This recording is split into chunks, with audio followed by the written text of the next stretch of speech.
So, as I said, the, there is actually no logical way that we can decide if something is going to a day is going to be like very active or not.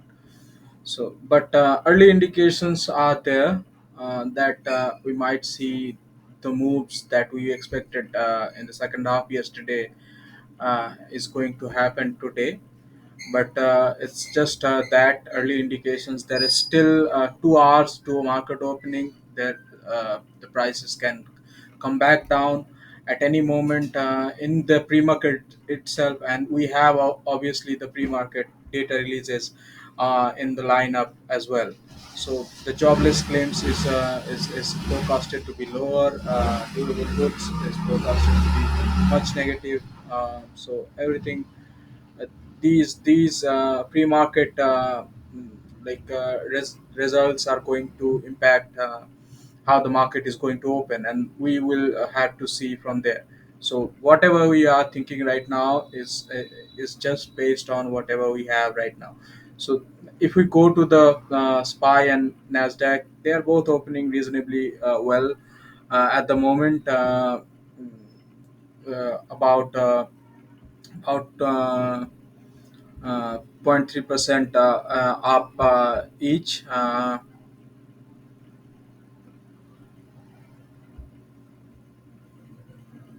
Uh, on the SPY and QQQ almost 0.5%. So that's how the pre-market is at the moment. If we go to the actual indices on the futures pricings, both of the indices, Dow and Nasdaq, actually we saw breaking out on our super trend and Fisher setup. Uh, the Dow broke out 3 hours ago. Nasdaq broke out 2 hours ago. So that's where the markets are in terms of the futures. So we could be targeting 16, a new high on the Nasdaq, or 35 200 top that was created on Dow, and anything beyond that. So if the market, the data comes in like in favor, and other situations uh, aren't all that bad, we will see the volume come in, and we'll see maybe another 1% day on the indices. So that's where the indices are. Obviously, the rise in VIX yesterday is gone. The VIX is again lower. Yesterday we saw a spike in VIX, which took to 14, and obviously it came down later in the session, which should have again given the market some boost, which didn't happen.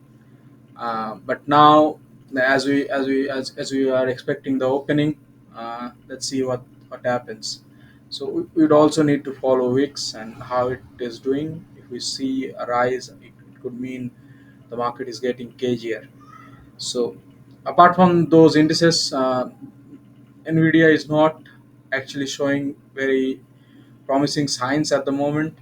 So it's a complicated one as well.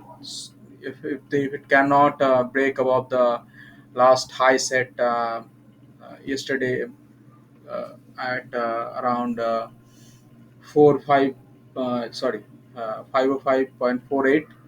So this would be a problem going forward.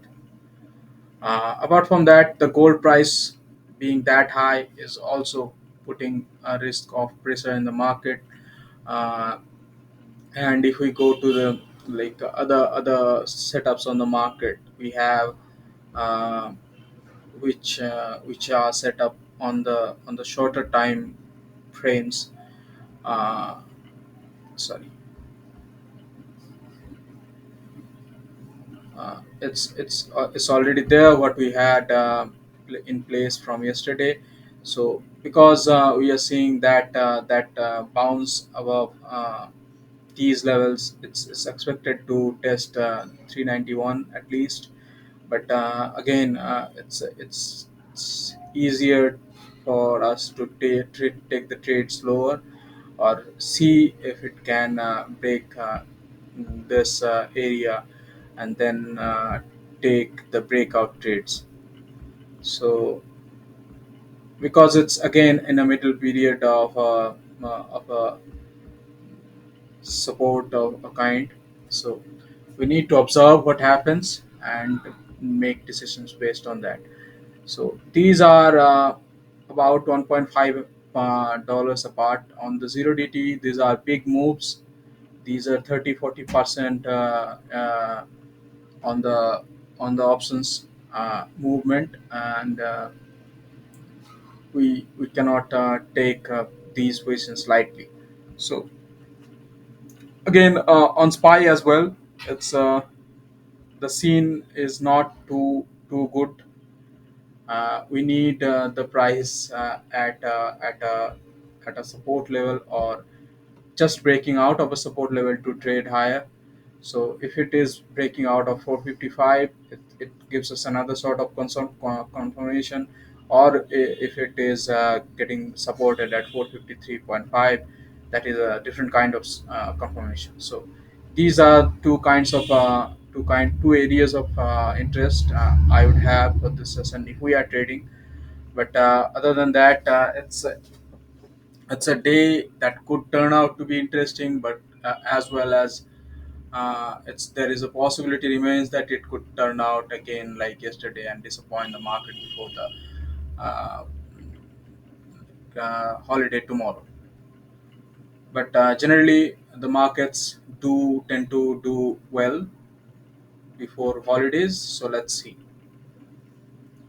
In any case, apart from these, oil got totally destroyed.